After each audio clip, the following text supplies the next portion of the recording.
seeking the truth never gets old. Introducing June's Journey, the free-to-play mobile game that will immerse you in a thrilling murder mystery. Join June Parker as she uncovers hidden objects and clues to solve her sister's death in a beautifully illustrated world set in the Roaring '20s. With new chapters added every week, the excitement never ends. Download June's Journey now on your Android or iOS device, or play on PC through Facebook Games. A science story, huh? These NYU scientists, I felt right. I was so And I just thought, well, I had figured it out. It was that golden moment. Because science was on my side.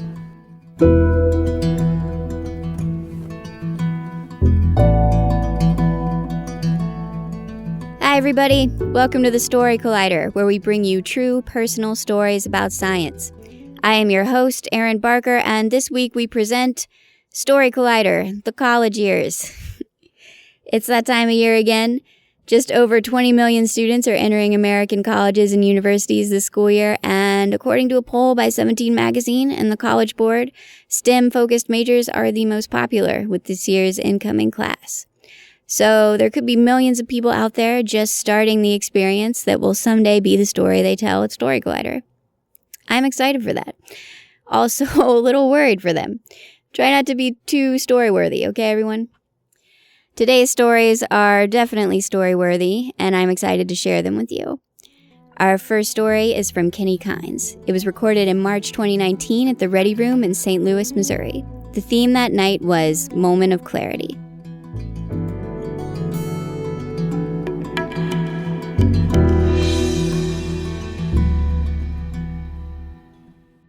Marine biology is what you pick when you don't know anything about marine biology. So that's how I found that out, right?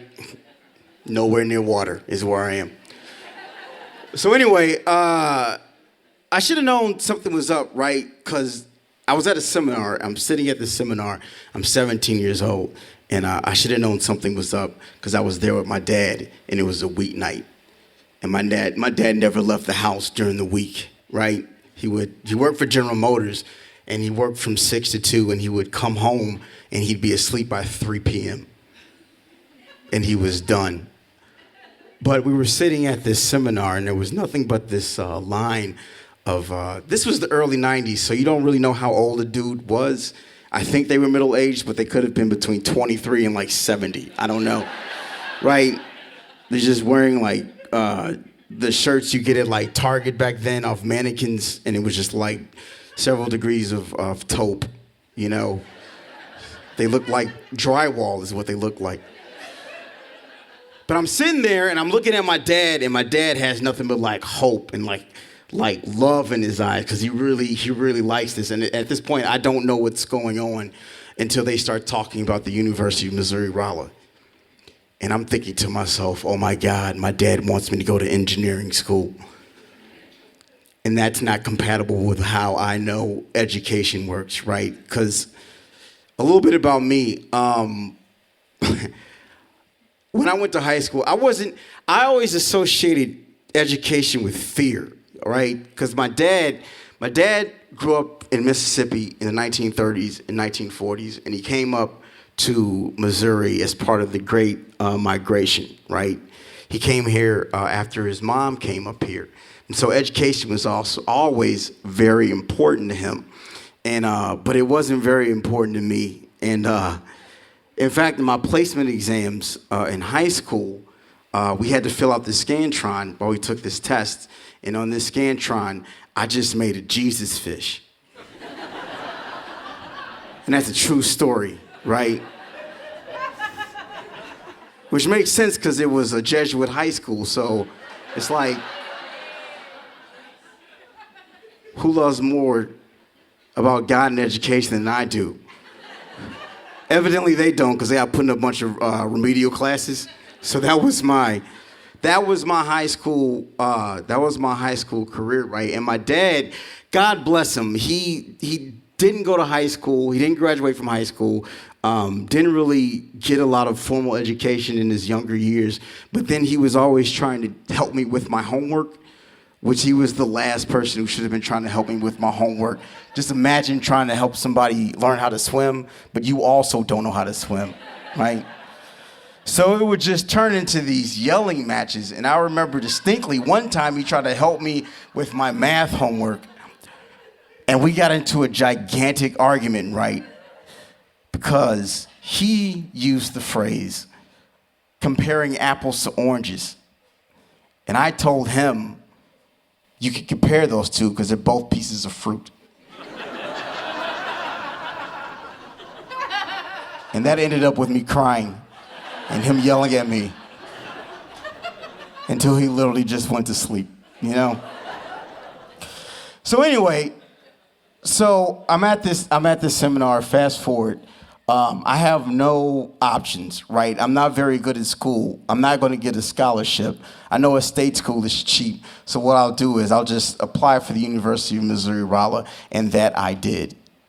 In my senior year, I remember it was right after I got home from school. It was the afternoon, and I got a letter from Rolla saying that I got in. Somehow, by the grace of God, I did. But looking back on it, I compare it to Snow White getting the poison apple, you know? Because I was screaming like, yeah, man, I got into college. I got into the University of Missouri-Rolla, but in the back of my head, I'm like, oh, shit. I don't know what I'm doing, right? It's like at that moment, like the theme to Curb Your Enthusiasm should come up, and then that's it, directed by Robert B. Weed, and that's the end of my life. That's where I fucked up, right there. It wasn't even me, right? So I was really excited to go to college, and I go down to the University of Missouri-Rolla, and I'm meeting all these people, and I realized then that I don't fit in here at all, right? Because they all seem to know what they're doing. They all seem like they want to be there, and everything is going fine, except I'm taking a intro to engineering class. It was just a survey class. That's all it was. And I ended up getting a C in that class, which should have made a point that I shouldn't have been down there, right? But I remember distinctly the dude who taught the class was this guy who wore like a General Pershing hat or a pith helmet. I don't remember now. I'm trying to remember it, but he wore like a General Pershing hat and he wore like a duster. He was one of those people that if he came into the room, you'd be like, for real, dude? Are you serious? This is a real person right now? And he was talking about how tough engineering is, and I assume it was a weed out class. It was just to let you know that, hey, this is what engineering is. But I'm sitting there like, man, given the opportunity, I could kick your ass, right? I mean, come on, dude, for real? So I ended up getting a C in that class because I would just fall asleep in class all the time because I wasn't drinking coffee then. So, but I'm struggling through these classes. I'm struggling through my first year in college, and then that year is over, right? And my grades were not that good, but this was the thing. It was the early '90s, so all you had to do was just blame things on the post office when your parents asked you where your grades were. I just said, I guess it's the post office, man. Why don't they just go to school, right? That's why they... Ironically, my mom worked for the post office, so this was not going... What's going on, right? Where do I bottom out, you know? So my sophomore year, it's the same thing. Things are getting worse. I'm taking chemistry classes, chem lab, and I can't ask these people for help. I'm too proud to ask for help. Right? But also, I don't think these people want to give you help because they also expect you to know these things, right? It's like most of the people down there were like, if Reddit had their own college, that was the University of Missouri-Rolla at that point, you know? So again, sophomore year, right, is done. And my grades aren't any better. And I'm thinking to myself, well, at some point, somebody's going to find out what's going on and pull me out of here. And my parents asked me for my report card. And the same thing I said last year somehow worked this year. And I don't want to make it seem like my parents weren't diligent. They were, right? I was just very adept at not telling the truth. So I'm coming up on my junior year, and I'm driving down to Rolla to register for classes, like the weekend before classes start, right? I'm driving down. Rolla's only like an hour and a half away, so I'm driving down there. And again, at this point, my grades aren't really that good. They're just, well, I would tell you that, but you'll have to ask my report card also. You're not getting that, so I drive down there, and at this point, I need a school to get into, because every school, at this point, you have to apply for a school to get into if you want to continue going down there. And I was like out of options. So I just went to the environmental engineering school. I just walked in. I know nothing about environmental engineering. I just kind of walked into the building looking for the dean, seeing if he would sign my paper to let me go here. And so I get a meeting with this dude, and I go into his office, and he was a nice man, right? He was wearing a short sleeve shirt with a tie. I'm not gonna hold that against him, We all make bad decisions in our lives, and he was a dean. I can't really make fun of him that much, right? And so I'm sitting there, and I'm waiting for him to sign the paper like every other dean did, right? Except this time, he looks at my grades, and he looks at me, and he's like, "Why are you down here, man?" And normally I would say something to try to get out of the situation, just make up something. But at this point, nobody had ever asked me, why am I down here? And it was like a great weight had been lifted off my chest. Somebody had finally said, man, this isn't for you, and you should probably leave. And now I had a reason to leave. And so he's like, listen, man, this is what I'm going to do. I'm going to sign this piece of paper so that you can come down here again for this semester. But you don't come back here. All right? I want you to promise me that you will not sign up for classes again, and you don't come back down here. And at first I felt bad because I was rejected by an entire school, But as I thought about it, I was like, finally, I can make a decision now on what I want to do, because I hadn't thought like that in my life up to that point. And so I went one more semester, but joke's on him, I stayed down there another semester, just living in Rolla, Missouri, which is as bad as it sounds, right? I was just down there just like lifting weights. I was like fit as hell, but for who? It was just all dudes. I was like, come on, man. Really? So that last semester, right, my dad comes and picks me up, and we're driving back, and we happen to get into, I'm driving, and I fall asleep as I'm driving the car back, which is a theme of my college career. I fall asleep, and by the grace of God, we go into a median. We don't go into oncoming traffic because it was 2 lanes of traffic, and like everything gets destroyed. Like the car gets wrecked.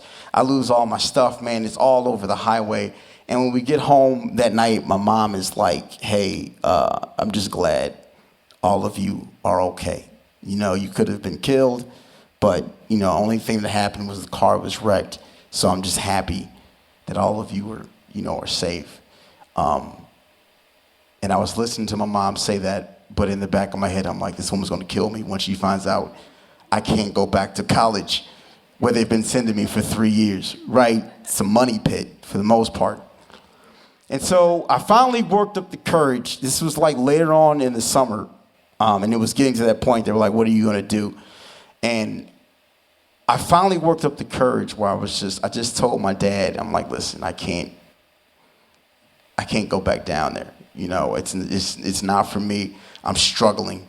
I know you want the best for me. I know you want me to get a college education. I know you love engineering, but I can't do that. So I don't know what I'm going to do. And I was expecting my dad to like explode, I thought he was going to come crushing down upon me and I was going to end up on the streets. But he as most older do, like your parents do when you think they're about to kick you out on the street, he looked at me and he was like, listen, figure it out. Just figure out what you're gonna do. And that took me aback. I was like super shocked that he said that. And so fast forward, and my dad passed away a couple of years ago, but I had conversations, I was able to have conversations with him like right before he died. And one of the things we talked about, I was finally able to tell him what happened when I was down there at school. And one of the things that he impressed upon me, he was like, I didn't want you to get an engineering degree. I wanted you to get an engineering degree, but it didn't matter to me. I just saw you struggling and trying to find something to do. And I thought engineering would be good for you because one of the things I wanted to do, I know I said marine biology, but that's not completely true. They asked me when I wasn't thinking. I wanted to be a filmmaker. I wanted to go to school for film, but as you know, college film school costs a lot of money. But he said to me, he was like, listen, I saw you struggling and just trying to find something to do. And what I wanted you to learn how to survive. Because with math and science, they can't take that away from you. 2 + 2 will always be 2 + 2. But art is subjective. It's up to somebody else to say that's good or that's bad, you know? And like back in my day, it was just Spike Lee. It was literally just ask your parents. That's all it was. So that was my experience with the University of Missouri Rolla. Thank you.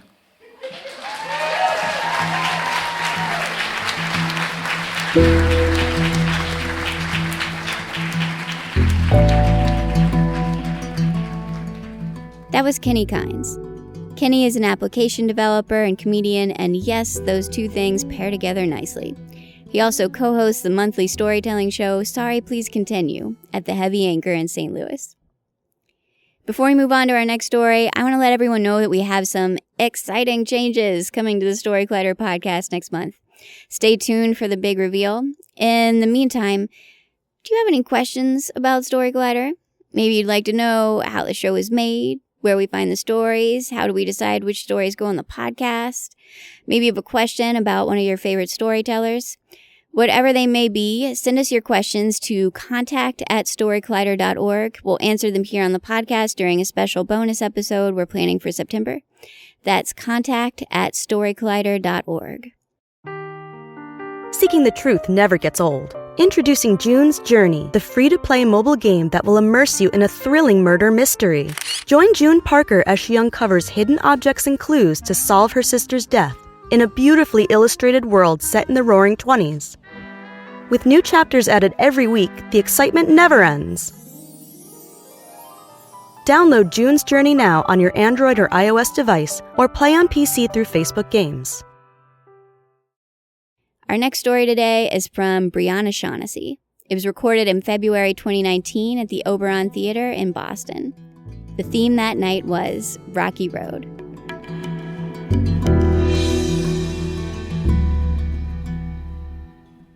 It was sophomore year science class, and the most popular boy at our high school on Cape Cod passed me a note. I thought for sure he had the wrong person. Teenagers are awkward, but I was an exceptionally awkward teenager, so you can imagine how horrified I was when I realized the note was for me. From Corey Dooling, the boy that all the girls were distracted by. He had this platinum blonde hair and these bright turquoise blue eyes and this smile that lit up every classroom that he walked into. He's the kid that teachers hated to admit that they loved, but you could tell that they were rooting for him. Compare that to me, a quiet, only child. I was on crutches for the better part of 2 years because of reconstructive knee surgeries, and that ruled me out of team sports, so I was an obligatory bookworm. So holding the note like a hot potato, I had no choice but to open it, but I was totally confused by what it said. Are you really going to take that?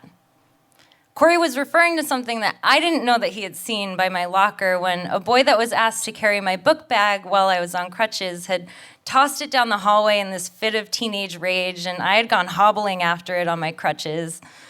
Corey thought I should have stood up for myself, or he could if I needed him to. See, Corey was a problem solver. One time, when his guardian wouldn't let him go on a school surf trip to North Carolina, he simply forged her signature. Problem solved. In the dead of winter, at the first sign of a nor'easter, Corey would skip school so that he could catch the best waves on the outer Cape beaches. With just a 7mm wetsuit between him and the frigid Atlantic Ocean, I thought he was crazy, but I was also drawn to it. It wouldn't be until junior year that Corey would start inviting me on those trips, and I would start lying to my family and my friends to go with him, that I realized something serious might be building there. And I truly savored those moments that I got to see this deep connection that Corey had with the ocean. And that's how my first love snuck up on me. Corey would go on to do the normal high school sweetheart things like take me to prom, but he would also rip me out of my daydreams, and he would teach me to walk into every room and look at every stranger as a new friend, not someone to be anxious or awkward around. And it's through those lessons that I would learn how Corey ended up with us, by way of Colorado, from a bad home environment, now raised by his grandmother on Cape Cod. A few years after Corey passed me that note, we sat down the night before I went to college with this travel guide that I had given him for his 18th birthday. The guide was to Hawaii, but that conversation quickly turned into a talk about traveling the world, and in the back, we tucked this note of the craziest adventures that our 18-year-old brains could come up with. Get a tattoo, skydive, scuba dive the Great Barrier Reef, surf in Australia, travel around Central America. I wanted to be an artist. Corey wanted to be a surfer, but those careers aren't exactly encouraged by high school guidance counselors, so I went on to study art, and Corey stayed on Cape, eventually becoming an EMT. We'd see each other on weekends and holidays, but before I knew it, I was a sophomore in college. Towards the end of that year, on March 30th, 2009, I turned off my phone so I could go to sleep. In the morning, it was flooded with messages. And not knowing where to start and sensing this impending chaos, I called my best friend. She answered and said that Corey was in an accident. I remember asking her if he was okay, what hospital he was at, and she said no. And I just remember dropping the phone. Later, I would find out that Corey was driving on a windy road on a rainy night. Our high school guidance counselor's son was backing out of their blind driveway. Corey's car simultaneously lost control. Because he was an EMT, some of the first responders were his friends. Corey died at the scene a week shy of his 21st birthday. Things black out for a while after that. I remember my father picking me up and taking me back to Cape Cod, where our high school had created this safe space for us to grieve. And it's in those same hallways where Corey and I built our love that his absence started to trickle throughout our tiny, tiny community. I remember an ambulance completely blacked out with cloth at his funeral. I remember seeing my father cry for the first time. And I remember feeling completely alienated wherever I went, especially around my college friends who now felt so much younger than I felt. Feeling isolated and also medicated, I pushed my way through my sophomore year of college, and I watched this wave of numbness and grief wash over my best friends from home.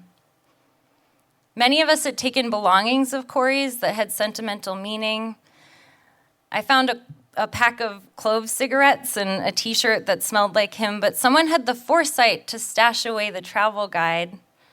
When it came back to me, it still had the list in the back. Desperate for a sense of direction and a way to feel like I was taking control of my own grief, I decided I had to do those things for myself and also for Corey. Where most art students would go to France or Spain to study abroad, I signed up to go to Australia. And my mom, also grieving, joined me on adventures in skydiving and bungee jumping, and for the year anniversary of Corey's death, we set out to dive the Great Barrier Reef. I remember the instructors just before we got in the water giving us this debrief on how to vomit into our regulators and thinking, this is not what I expected. But when we got in the water, I didn't feel the claustrophobia that most people warned me about. I just felt the warm embrace of tropical waters. And by the time we got to the bottom, I was just enamored with how quiet it was. All I could hear was the bubbles from my own breathing and my own heartbeat. And the closer that I looked, the more that I saw. There was this giant mound that I thought was a rock, but when we came up to it, it ended up being a giant clam. It had this bright purple fleshy mouth and these dozens of turquoise blue eyes, and it was just remarkable. They were the same color as Corey's eyes. Around the clam were fish and anemones and corals, and so many things had gathered in this tiny little snapshot of the ocean, and I wanted to know what everything was. Corey taught me that I could be anything that I wanted to be. So I came up from that dive determined to be a biology major. I would go on to take classes in ecology in Costa Rica and Belize, and eventually I would do a master's in marine biology. And that would take me on crazy diving adventures to Panama, where I swam with whale sharks, and Friday Harbor, Washington, where pods of endangered orca whales live. Finally, after being told I couldn't do things for most of my life because of my knees, I found somewhere that I could excel, intellectually and physically. And then I faced a crossroads in the year before funding came in for me to start my PhD, where I could go back to Cape Cod, or I could do what Corey would do, create my own adventure. So I ended up in the landlocked mountains of Colorado. I worked in a sushi restaurant.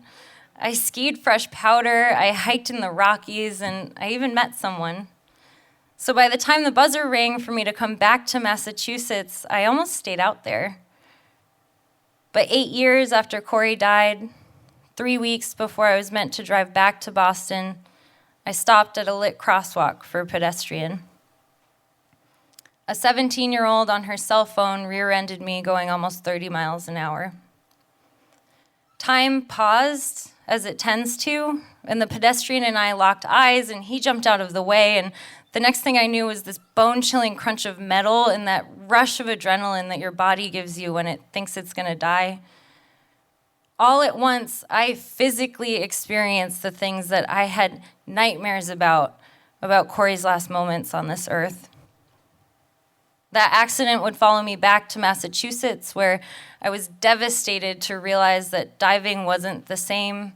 I'd come up disoriented and nauseous, and I had to change the trajectory of my research completely. But the day after the accident, as I tried to pick up the pieces of my life and get myself back to the East Coast, Corey was right there, or it could have been my own brain at this point, saying, "Are you really gonna take that?" And this time I knew the answer was no, because I already stood up to the worst thing I could possibly take. I lost Corey. Thank you.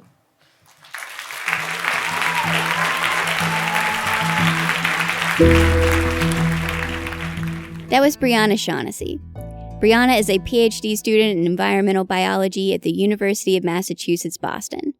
Prior to joining Jarrett Byrnes' lab as a Coasts and Communities Fellow, she completed a Master's of Professional Science through Northeastern University's 3Cs program.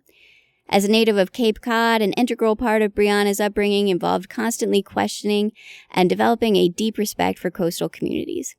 Her current research focuses on the development of sustainable fisheries practices in hopes of acting as liaison between the community that raised her and the scientists aiming to understand and protect it. Thank you so much, Brianna, for sharing a story so close to your heart with us today. The Story Collider is grateful for the support of the Tiffany & Co. Foundation and of Science Sandbox, a Simons Foundation initiative dedicated to engaging everyone with the process of science. Story Collider is led by me, Artistic Director Aaron Barker, as well as Executive Director Liz Neely, with help from Deputy Director Nissa Greenberg, Operations Support Manager Lindsay Cooper, and the rest of our amazing team. The stories featured in today's podcast were from shows produced by Eli Chen, Emma Young, Ari Daniel, and Catherine Wu. The podcast is edited by senior podcast editor Zoe Saunders and editors Jun Quinn and Gwen Hogan. The theme music is by Ghost. Special thanks to the Royal Room and the Oberon for hosting these shows, and to college students everywhere starting off their journeys. We salute you. Thanks for listening.